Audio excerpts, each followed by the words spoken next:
Assalamualaikum warahmatullahi wabarakatuh.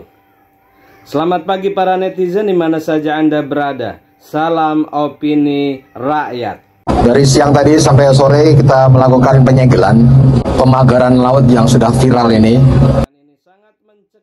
Dari siang tadi sampai sore kita melakukan penyegelan pemagaran laut yang sudah viral ini, dan ternyata memang kami wawancara dengan beberapa nelayan mengganggu. Pagar tersebut kami cek di KKP tidak ada PKKPR-nya, jadi perizinannya tidak ada.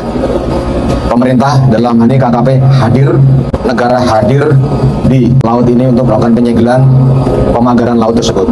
Laut ini pemersatu bangsa, tidak boleh laut itu dipagar-pagar seperti itu. Siapapun pemiliknya nanti akan kami tindak lanjuti prosesnya. Ini sudah viral dan Pak Presiden sudah menginstruksikan.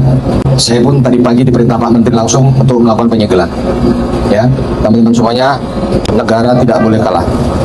Sekali lagi saya ulangi, negara tidak boleh kalah. Kami hadir di sini untuk melakukan penyegelan karena sudah meresahkan masyarakat. Selanjutnya kita beralih tentang cawe-cawe Jokowi. Muarasono, Teluk Naga. Iya. Oh, jadi pengedaman ini yang nyuruh Agung Sedayu ini. Oh, jadi ini Pulau Cangkir mau didam nih. Enggak, maksudnya buat enggak didam pakai batu enggak. Iya, maksudnya dipakai itu gitu. Iya. Baru-baru ini beredar, Wak, sebuah unggahan video yang bernarasikan sejumlah pekerja itu tengah sibuk mempersiapkan ribuan bambu yang rencananya akan dilakukan pengedaman laut yang berlokasi di Pulau Cangkir, Banten. Dalam video tersebut terlihat aktivitas sejumlah pekerja yang sibuk menyortir ribuan bambu yang tergeletak di tanah. Di mana saat ditanyai oleh warga, pekerja ini mengatakan pekerjaan pengedaman laut ini atas perintah dari perusahaan Agung Sedayu Group. Para pekerja ini pun tidak mengetahui pasti untuk apa pengedaman laut di Pulau Cangkir ini. Mereka hanya disuruh bekerja, sedangkan untuk segala urusan seperti perizinan dan lain sebagainya, mereka tidak tahu, yang semua diduga sudah atas perintah dari perusahaan Agung Sedayu Group. Sebagai informasi tambahan nih, Wak, Pulau Cangkir yang berada di Banten ini merupakan salah satu pulau yang menjadi objek wisata religi. Selain itu, pulau ini juga menjadi tempat beragam jenis ikan yang diolah dan disantap langsung oleh pengunjung sambil menikmati keindahan alam yang cukup mempesona di sana. Namun, apakah semua hal itu akan hilang jika semua sudah ada campur tangan pihak oligarki di sana? Apalagi ini sudah berani mengedam alias memagari laut di Pulau Cangkir, yang kepentingannya juga untuk apa? Apakah pulau ini sudah menjadi milik perusahaan? Lalu siapa yang menjualnya? Dan ini yang menjadi pertanyaan besar kita, Wak. Sudah separah itukah negara kita memberikan izin reklamasi ke pihak perusahaan tanpa memikirkan dampaknya di kemudian hari? Nah, gimana nih pendapat kalian nih, Wak? Silahkan ya tulis komentar di bawah ya.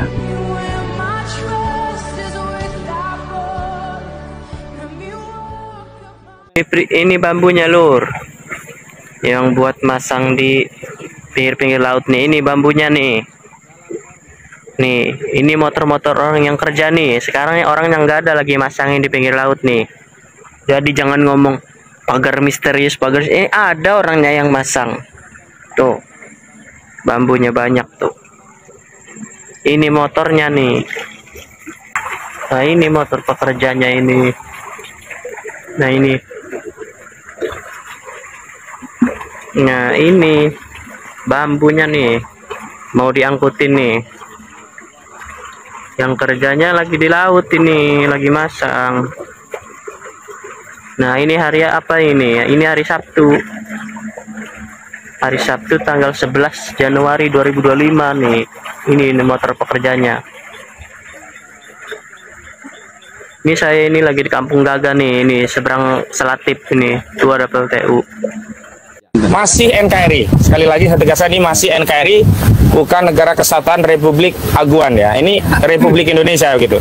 Tapi anehnya kita lihat di situ ada pagar-pagar yang dibuat, informasi dari warga itu punya pik, yang menghalangi akses warga untuk melaut. Paling tepat kata, kalau mau melaut itu harus cari rute memutar keliling. Kira-kira 10 km berkelilingnya, tergantung juga tujuan sebenarnya.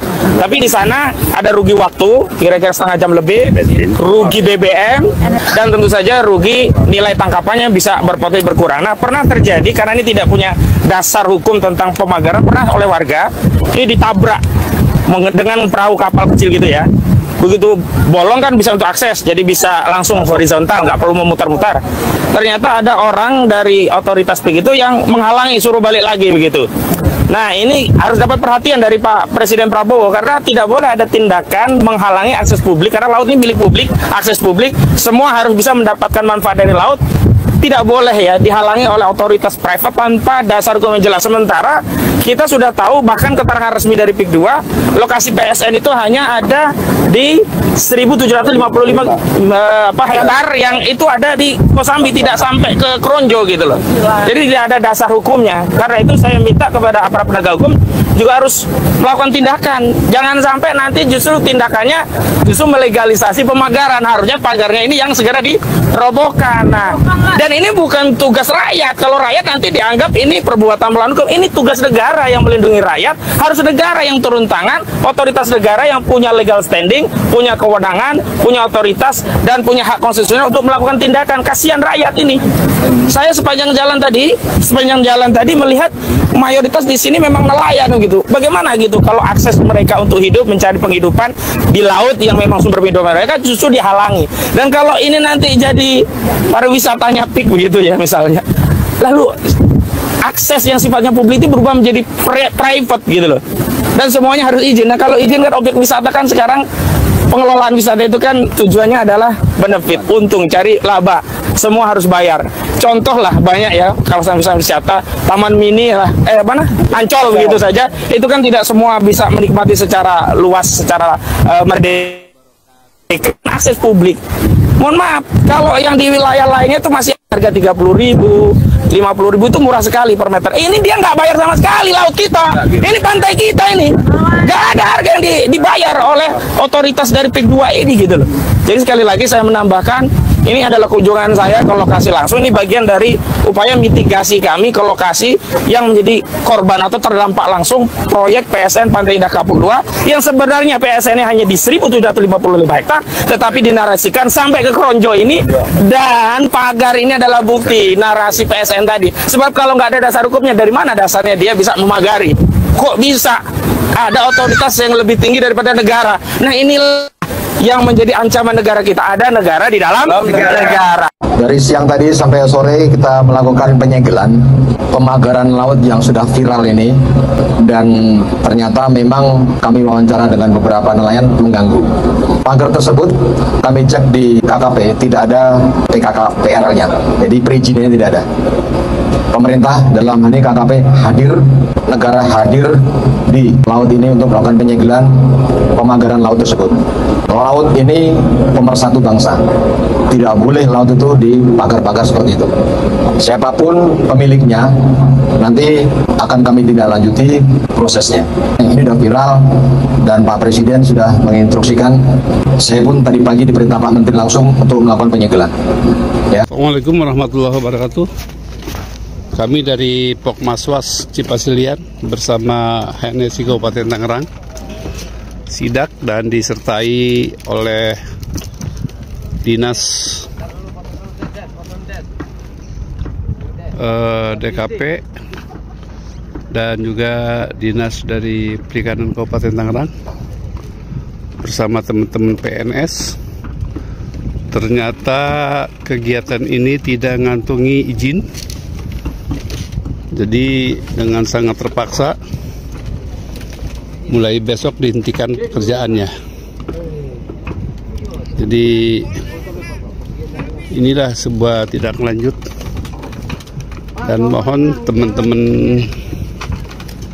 pekerja untuk tidak melaksanakan kegiatan karena khawatir nanti ada benturan dengan masyarakat nelayan di sekitar, ya.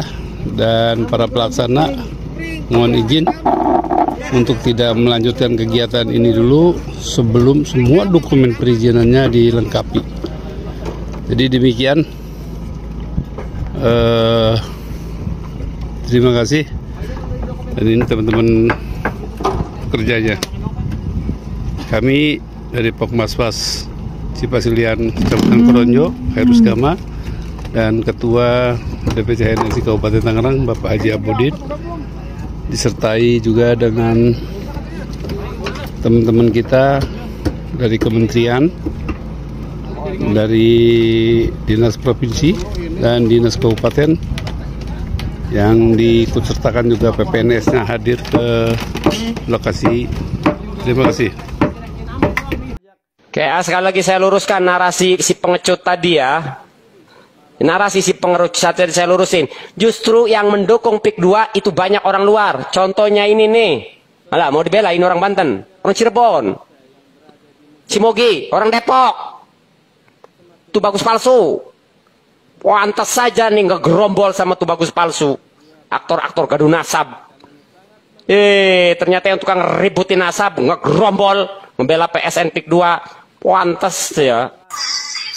Mengapa pekerjaan sebagai penjilat begitu laris manis dan sangat disukai oleh orang Indonesia, terutama oleh para pejabat politiknya? Apa sebenarnya alasan mereka memilih pekerjaan itu? Berikut ini adalah alasan beserta tutorial untuk menjadi penjilat sejati dan profesional.